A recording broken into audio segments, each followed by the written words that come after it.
Hello everyone, welcome to study Panacea. आज हम पढ़ने वाले हैं किसानों के मसीहा चौधरी छोटूराम जी के बारे में, क्योंकि एचएससी के हर एग्जाम में 1 से 2 क्वेश्चन इनके व्यक्तित्व के बारे में देखने को मिलते हैं। इस वीडियो में मैं आपको एग्जाम से रिलेटेड इंपॉर्टेंट क्वेश्चन बताऊंगी। तो चलिए आज की इस वीडियो को शुरू करते हैं। सबसे पहले बात करते हैं कि चौधरी छोटूराम जी का जन्म 24 नवंबर 1881 को गढ़ी सापला रोहतक में हुआ। छोटूराम अपने भाइयों में सबसे छोटे थे, इसलिए परिवार के लोग इन्हें प्यार से छोटू कहकर पुकारते थे।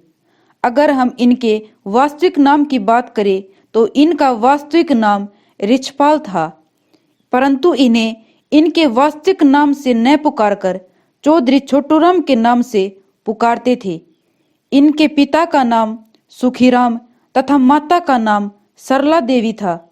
चौधरी छोटूराम गरीब परिवार से संबंध रखते थे। 1903 में इनकी भेंट सेठ छाजूराम से हुई।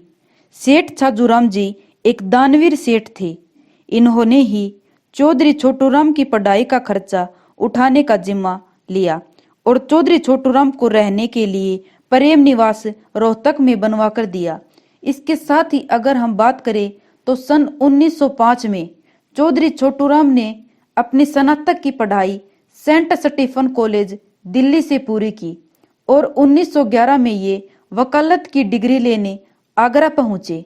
हमें ध्यान रखना है कि एचएससी के हर एग्जाम में डेट से related question as it is देखने को मिलते हैं।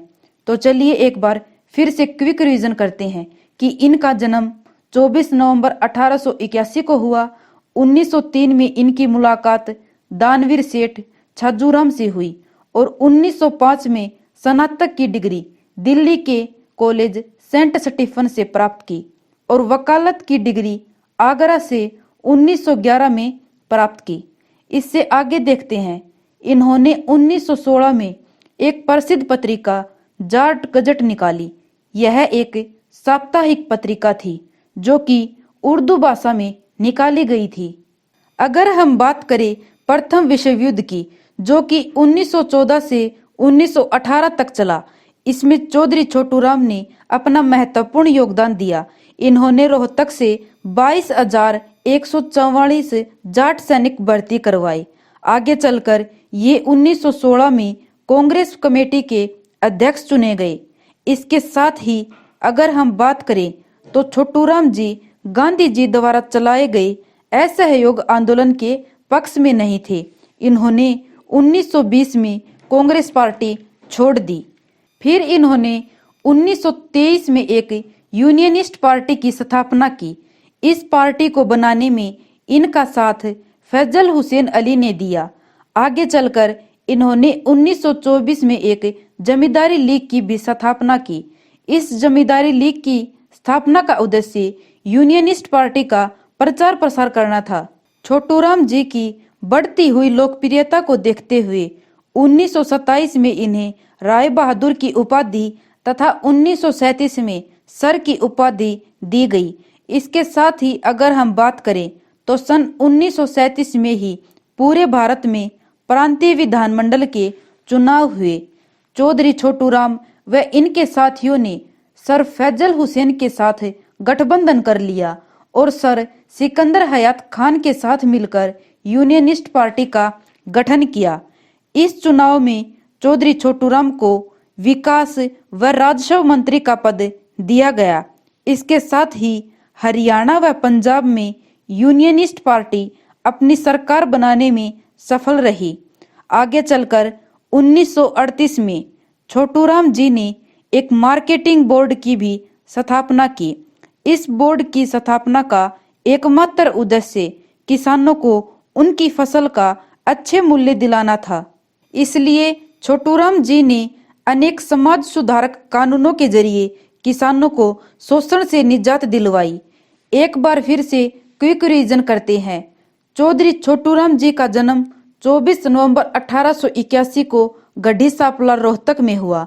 1903 में सेठ छाजूराम से मिले और 1905 में स्नातक की डिग्री ली।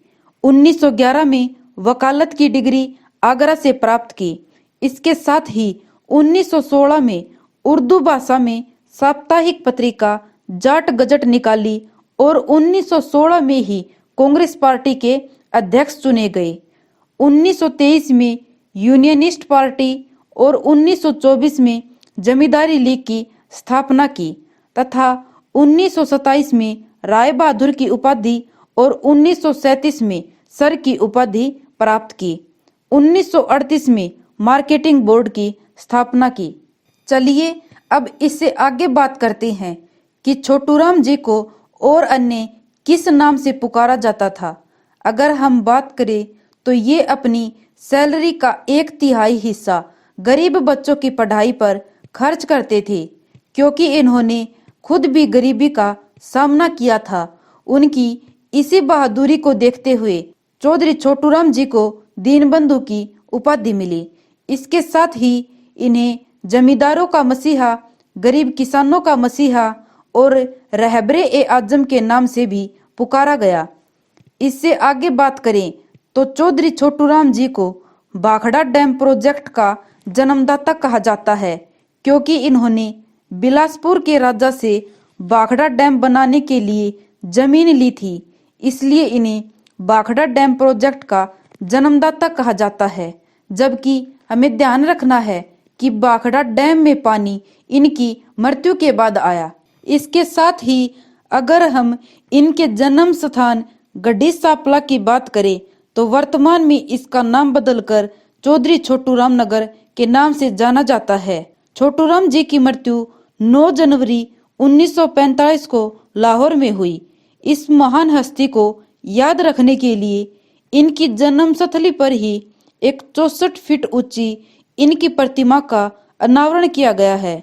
आज के लिए बस इतना ही। उम्मीद है आपको वीडियो पसंद आई होगी और यह आपको आने वाले हर एग्जाम में कारगर सिद्ध होगी।